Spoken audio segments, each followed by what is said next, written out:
GrowCFO is where finance leaders grow together. Join thousands of like-minded professionals using GrowCFO to access the combined knowledge and experience of the finance leader community. You can join us today, growcfo.net. Hello and welcome to the GrowCFO Show. So today I've got Chris Tredwell with me. Chris has been a great friend of GrowCFO right from the early days. But Chris, unless folk have been along to one of the future finance sessions that we do in GrowCFO, they possibly don't know you. So tell the podcast audience who you are. Absolutely. I think this is my third podcast now with you, my hat trick, as it were, over the years. But as you rightly say, I've been involved since the very beginning, almost over 4 years now, I think it is. So it's been a great journey. Ultimately, within the community, I've been supporting an area that we refer to as the future of the finance function. So it's a combination of blogs, articles, but more importantly, I suppose, the webinars that we've run over the last several years across a whole wide range of topics that link to where is finance going. A lot of it related to technology, but still over time, as you well know, because you've been involved in many yourself, that we've talked a lot about sort of process and people that all combine to be how you're going to go forward with processes. But despite my involvement in GrowCFO, I do have a day job as well. Yes. I think, Chris, just before we go in and say what the day job is, it's worth saying that we're at the point now that I think technology and the finance function changing faster than I've known it for a long time. AI and automation. And we've got a summit coming up, haven't we? Absolutely. And perfectly timed, I think, as you say. Certainly there's been a lot around AI in the last 12 months or so since the launch of initially ChatGPT that everybody's been playing around with in various different ways. Then, of course, Copilot that got announced earlier on this year that I know we've done some sessions on, which is specifically relevant to the finance community. But equally, AI will more and more be involved in finance software in the years ahead as people start to better understand where its power can be used, because I think to some degree it's in the eye of the beholder. It's probably 18 months now is using things before ChatGPT came along. But I think every day of the week, I do something with AI, and hardly a week seems to go by without finding an app that I'm already using that's just managed to embed some AI, or a new app being offered to me that gives an AI replacement for something I've been doing. And effectively, I think it's becoming a bit of a minefield to find your way through. AI seems to be everywhere, and I think the summit coming up will really help us unpick that. And Chris, you're giving the keynote to that summit. Yeah, that's right. Aqilla, the business that I work for on a day-to-day basis, kind of been invited to be platinum sponsor of the event. So we're delighted to be involved once again with the first summit. I believe the ambition is to continue to do these through the years ahead. So this being the first one, and the keynote, touching on what you guys have been doing at GrowCFO, which is a survey amongst the community around best practice across processes across the whole finance function. I think within my day job, I forever finding people who have really extreme differences on how long it takes them to conduct various processes across their department.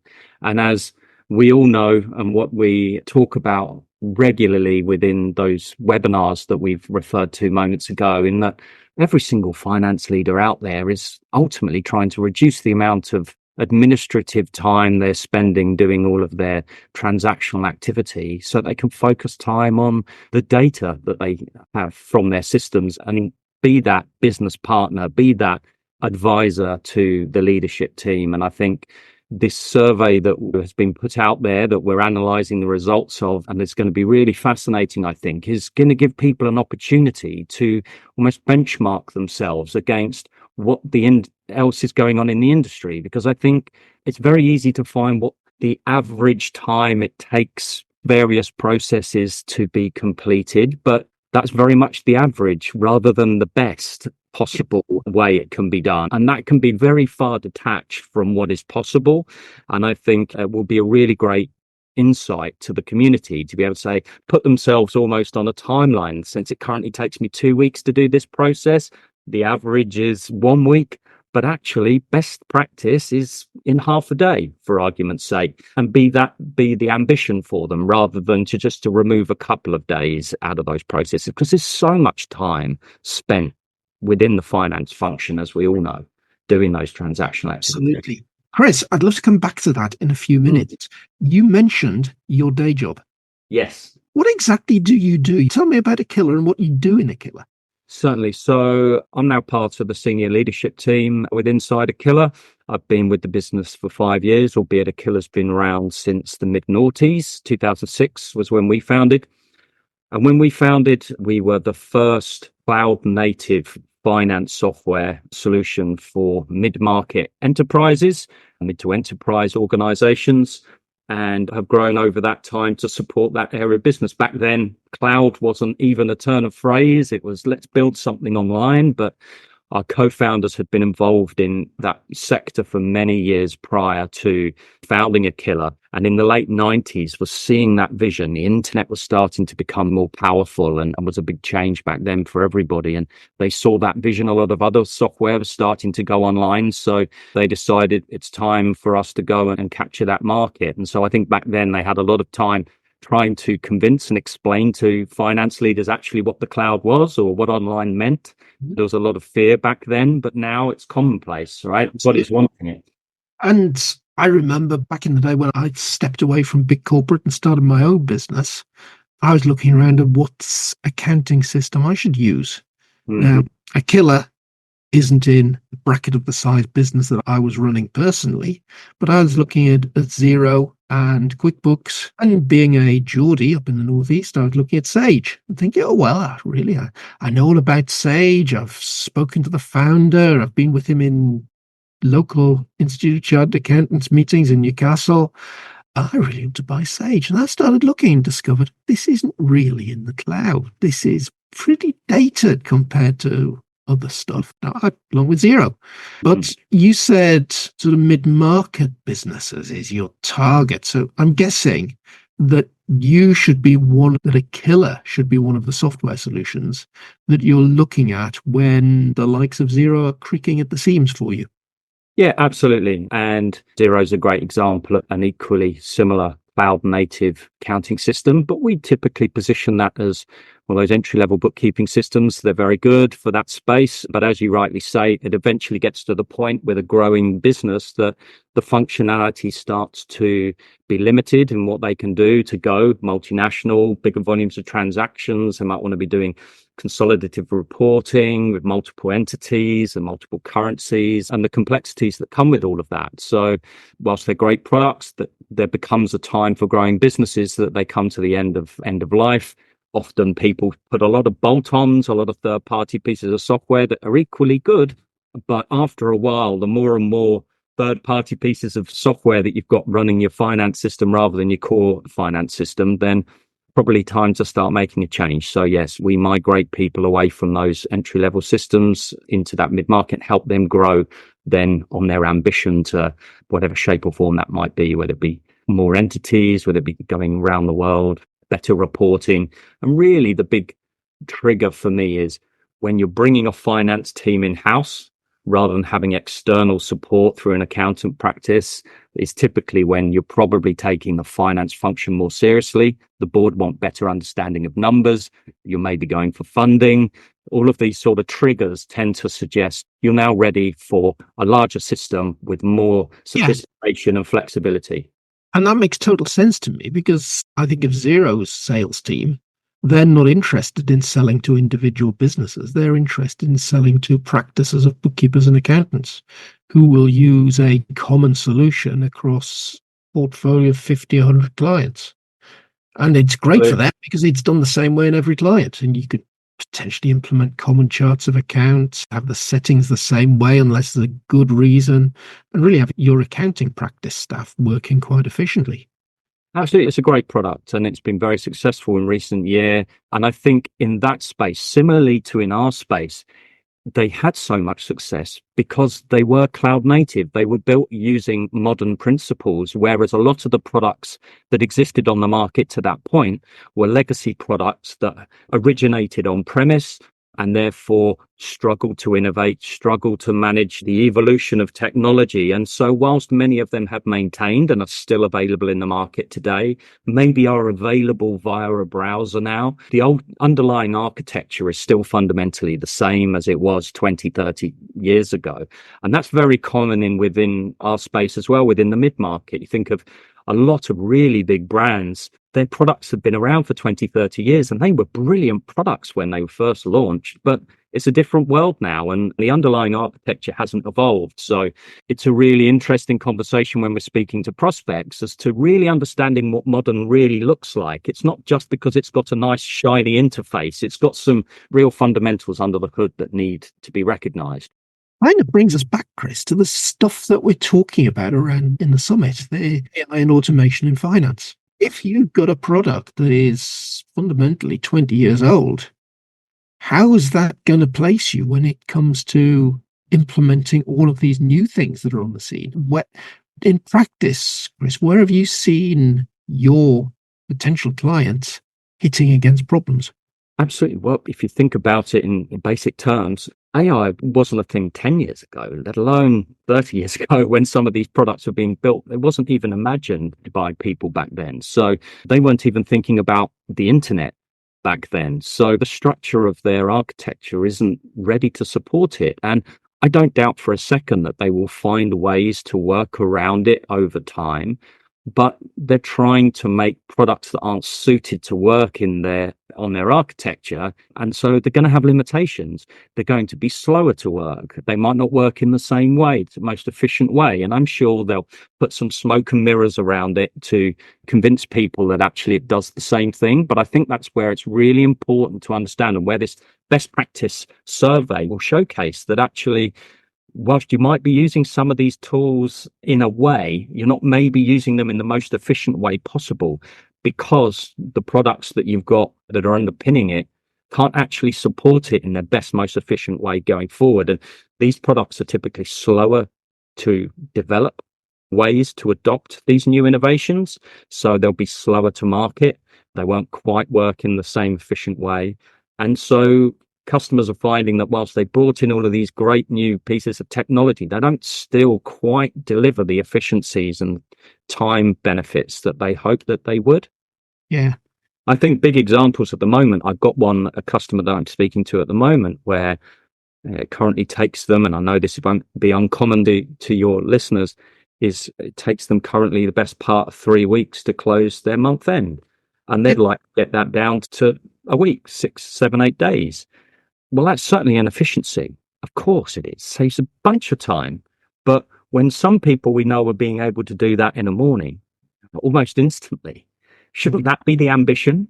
Rather, if you're making a finance change? But I think the reality is a lot of people don't realize that's possible, because most of the products on the market, their limit is to be able to do it within a week, because it doesn't have modern architecture. And yes, that's better than 3 weeks, but it's not as good as it could be or it should be with really modern software. And I think finance leaders need to think outside of what they've known finance software to do, and think about what they would accept as software in their personal life. If we were to use software that wasn't instant and real time and immediate, you would not use it anymore in your personal life. So why do you accept it in your working world? There is software out there that is modern and can deliver the same way as the software you experience in your personal life. And I giggle in some ways, Chris, at this, because back in the noughties, I was working for PwC Consulting in the analytics practice. And in finance and analytics, we had two big areas. There was planning, budgeting, forecasting, which is what we'd call FP&A today, and faster close. Mm-hmm. And we were constantly talking to customers about moving their month end, or in particular the year end then, because one of the drivers was how quickly could you report your results to the city. And we cited all the time back then, 20 years ago, we cited Cisco Systems, who were already doing a virtual close. They were closing on day zero every month. And I just know now that there's still very few organizations can manage that. We ran in GrowCFO probably about 12 months ago. We were at the time running quick polls every week. And I put a poll out that just asked the community, how, on what day do you close? How many days does it take you? And I thought I'd get a nice normal distribution. And it would be, and a lot of people would be very short. Well, actually, very few people were closing in the first 2 or 3 days. And I found that there was the peak in the distribution was working day 5. But then what shocked me is I didn't have a single normal distribution in my results. I actually had 2, because I then had it drop down, as you'd expect, the normal distribution too, for days 6, 7, and 8. And then suddenly I had another peak at day 10. So what's going on here? There's a whole bunch of people that are doing day 5, clearly could be doing day 0. But there's another bunch of folk that are doing day 10, doing day 5. It's a huge, huge scope to make things better. Absolutely. And I think given that finance leaders have likely worked in several businesses and so accept that is how everybody does it and the expectation, and that there can't be better out there. Otherwise, somebody would have found it. You know, the world is moving on. And indeed, within Aqilla, we're talking at the moment, we reference back to AI, is why can't we be able to just say, hey, Alexa, or hey, Aqilla, run the month-end close, and it's done. You don't touch it. That should be possible. This is what we're talking about with AI now. Now, we can't do that quite yet, but that's our ambition. That's what we're looking at from a longer term development perspective, is that transactional work should be 0 touch. It should be automated. That's where we're going to in this world. And so the software that you are looking at now and thinking of acquiring or thinking of supporting your business, I'm not suggesting it needs to be able to do that, because I don't believe that exists yet, but it needs to be going on that sort of journey and be taking you on there. So when that is available, that you can leverage it straight away. And I don't think it's going to be as far away as people might imagine it would be, because we think of the advancements in this space in the last 12 to 18 months has been so rapid, but these things should be possible. And my experience in looking at this on projects in practice, Chris, has been, you know, you put the process up on the wall on a big piece of brown paper, you draw the process out, you get the finance team to identify the bottlenecks, and you'll get a couple of classic things coming up. Either A, oh, we're waiting for information, or B, we're reconciling things to get rid of the errors. So you probably are in a process improvement exercise, but one of the big things for me now with AI is the way that it can look at data patterns. It can spot potentials where there are things going wrong, probably such that you can be correcting all the errors as they're going on during the month. You might even get to the point that AI is almost correcting them for you. It's machine learning. It's seeing the thing that's gone wrong for the last 6 months. It's spotting it and saying, it might just ask you the question that says, hey, do you want me to correct this? And I think there's still a little bit of a fear around finance that AI is going to take our jobs. It's not the way to be looking at these things. No one went through their accountancy courses to learn how to put a sales invoice into a system and do the corrections on a trial balance. You went there to learn how to interpret numbers and add insight to the business. So why don't we give you back the time to do that? Repurpose your resources so you can actually do what you've been skilled and trained to do. And again, Chris, this is nothing new. In consultancy proposals, again, back in the noughties, putting diagrams that drew the finance function out as a triangle, looked at the top of the triangle was the decision support. The bottom of the triangle, where it widens out and all the effort goes into, is transaction processing, and showing then an arrow leading to an inverted triangle that suggested the wide bit of the triangle that was now at the top was your decision support. The bottom was your transaction processing. And we're still drawing the same triangle. I believe AI and automation are the things that are actually going to be the game changer to finally make that happen. But I think to go back to that point, you're absolutely right in that we've been talking about this for so many years. I think where the software market has largely let down the finance world is that the bigger players that have the lion's share of the market aren't the innovators. They're not the ones that can provide this. People still buy that software because there's great brands behind them and they've got a really strong global structure. But when we unpick these, many of them, their technology hasn't evolved and they're not pushing these innovations because they can't deliver them. So they're not promoting them. They're not telling the world that this is what you should be looking at. because it's stamping on their own foot because they can't actually deliver it themselves. So they just smoke and mirrors. You look at the way there will come a time. Look at the way the software industry has developed. Certainly over all of the time that I've been involved with it, a company called Microsoft came along that had a great operating system and suddenly had a word processor. But all of us were using Lotus 123 as the spreadsheet. Nobody's heard of that.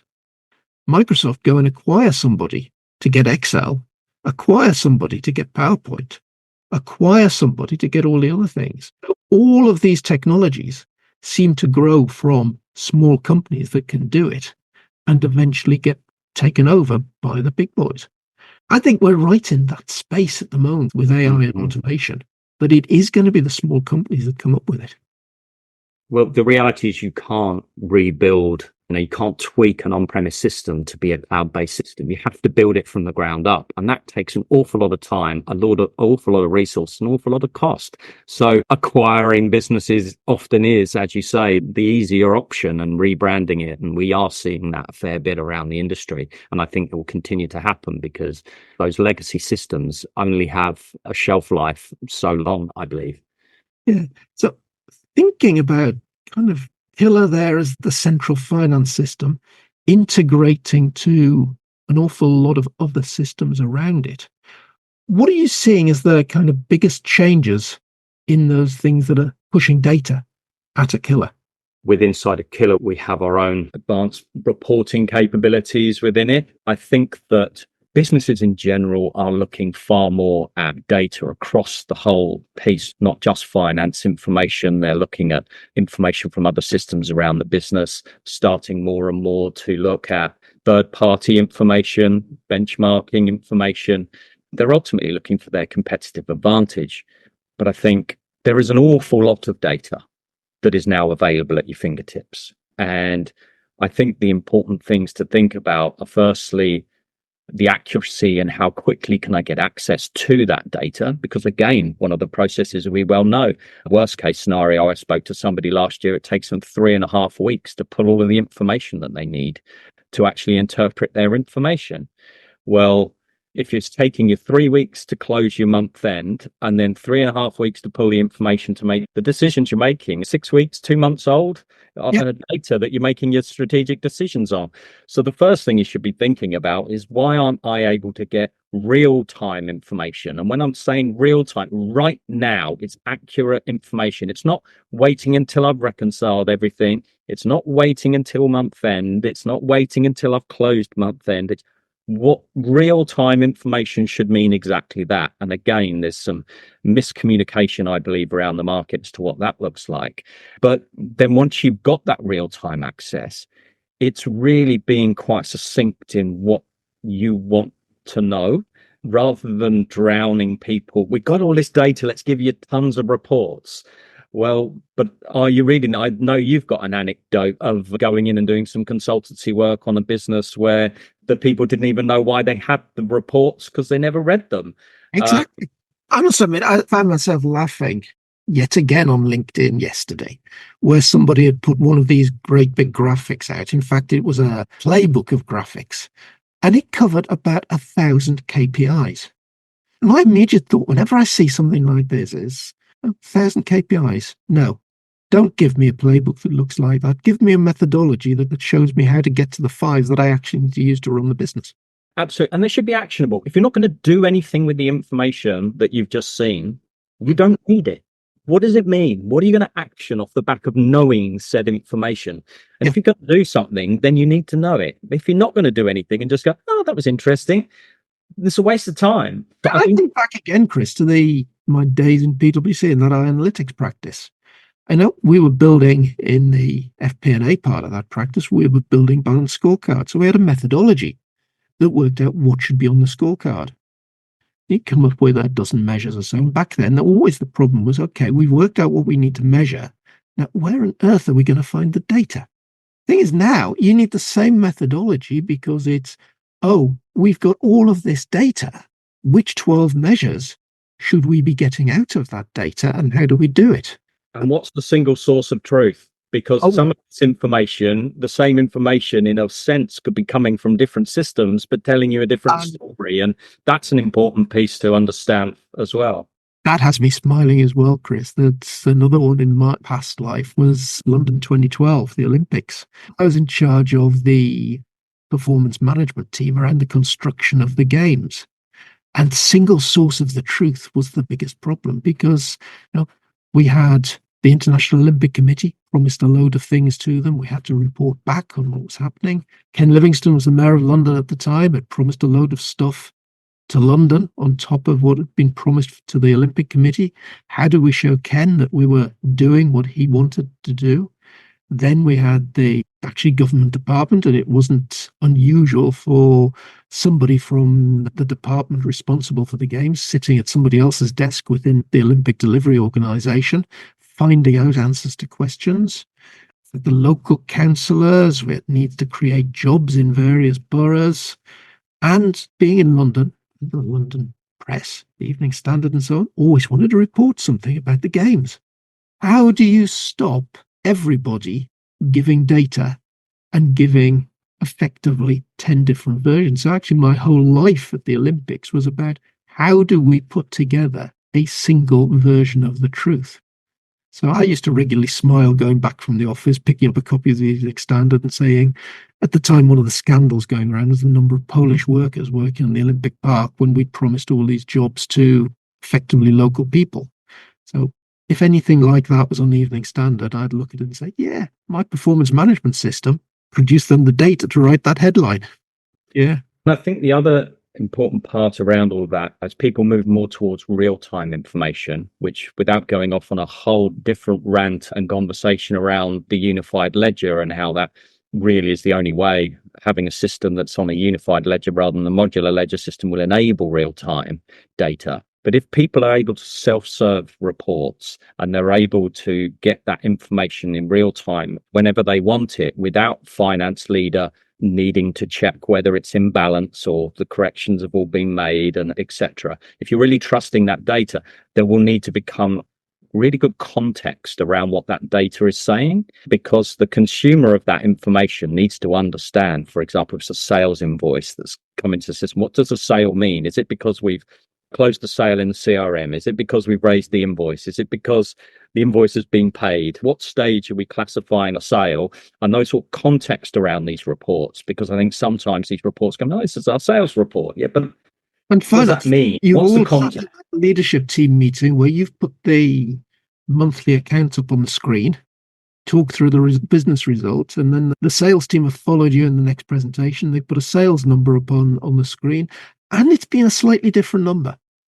It's been in the same ballpark, but rather than the conversation in the meeting going to, oh, that's moved up by 10% on last month or down by 10%, they see that it's £3.65 different to the number in the accounts.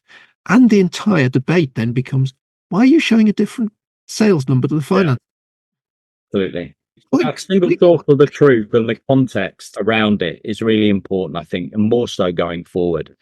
But hopefully, as people get to this case where they can immediately run a report and immediately start analyzing the report, they're able to spend more time in articulating it properly and using these other tools like Copilot, etc., to help prompt further thought to delve into. And the future is really exciting, I think, for people who love getting stuck into numbers and analyzing them, because this sky's the limit to some degree at this stage. But it will require that fundamental architecture to be supportive of those tools to be able to use them in the most efficient way.